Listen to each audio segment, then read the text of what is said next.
Hey bro, pertarungan dominasi laut kini memasuki babak baru. Tiongkok resmi meluncurkan kapal induk terbaru mereka, Fujian, yang disebut-sebut mampu menyaingi teknologi kapal induk tercanggih milik Amerika Serikat, Gerald Air Force. Apakah ini awal dari showdown besar di Laut Indo-Pasifik? Mari kita kupas perbandingannya. Selama puluhan tahun, dominasi kapal induk berada di tangan Amerika Serikat. Dengan 11 kapal induk nuklir aktif, Amerika Serikat menjadi kekuatan maritim nomor 1 di dunia. Namun, Tiongkok mulai bangkit dari kapal induk pertama mereka, Liaoning hingga Shandong dan kini Fujian, yang disebut-sebut menjadi simbol lompatan teknologi Angkatan Laut Cina. Persaingan ini bukan hanya soal kapal induk, tapi juga siapa yang menguasai jalur strategis Indo-Pasifik, termasuk Laut Cina Selatan, jalur perdagangan global, dan wilayah Taiwan. Bagaimana dengan sebuah wilayah yang katanya nenek moyangku adalah seorang pelaut? Apakah bisa mendominasi maritim dunia? Wilayahnya adalah wilayah kepulauan, lebih dari belasan ribu pulau ada di wilayah itu.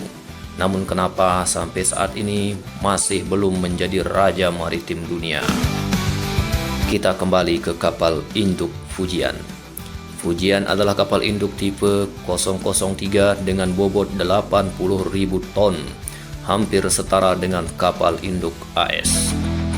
Yang paling menarik, Fujian menjadi kapal induk pertama Cina dengan teknologi catapult elektromagnetik atau IMALS, yang sama dengan sistem peluncur jet tempur di kapal induk kelas Ford.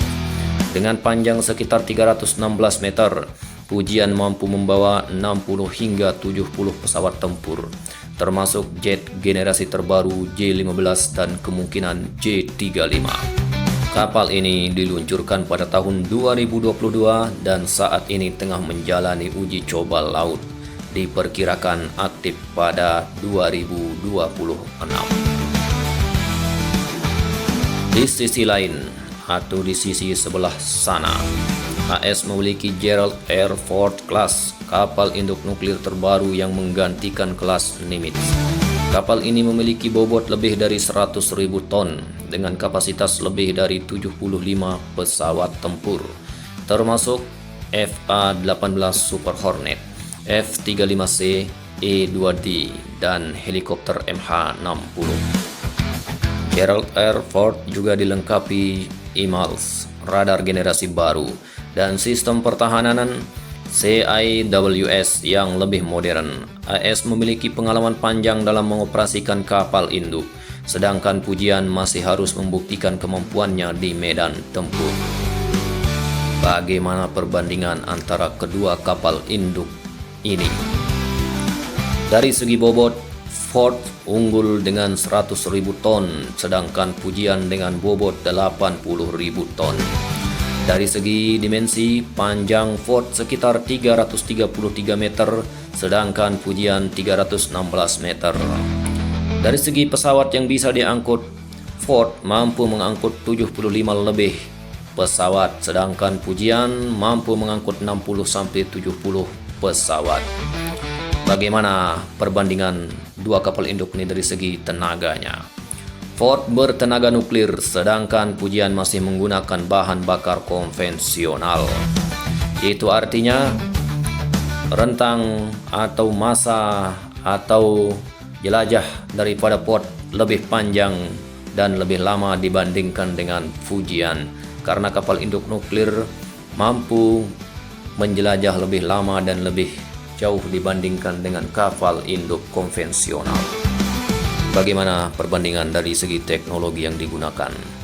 Keduanya sudah setara di sistem peluncuran, namun keunggulan terbesar AS bukan hanya teknologi, tapi juga man operasional selama puluhan tahun.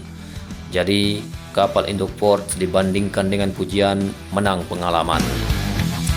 Ibarat gadis dan janda, janda lebih unggul dari segi pengalaman. Itu fakta. Tentu saja Persaingan ini bisa memicu balapan senjata di Asia. Laut Cina Selatan bisa menjadi titik panas berikutnya, terutama terkait Taiwan.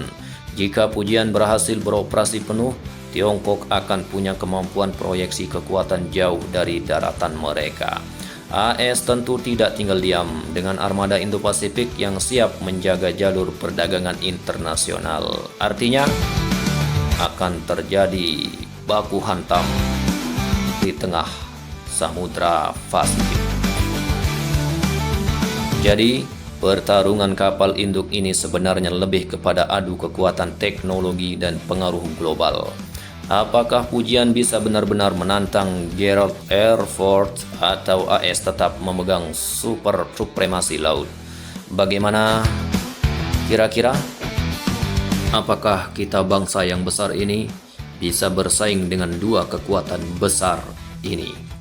Bukankah kita punya lagunya, nenek moyangku adalah seorang pelaut? Lalu kapan kita cucu moyang ini menjadi penguasa di laut? Tak perlu menundukkan siapapun, namun cukup untuk melindungi hakmu saja. Itu sudah cukup, supaya tidak ada lagi dalih nelayan luar masuk ke laut kita karena mengejar ikan yang lari dari wilayahnya. Mungkin sudah saatnya kita membuat kantor imigrasi untuk para ikan supaya mereka tidak sembarangan masuk ke wilayah kita. Bagaimana? Ada tambahan? Langsung saja di kolom komentar. Sampai jumpa lagi.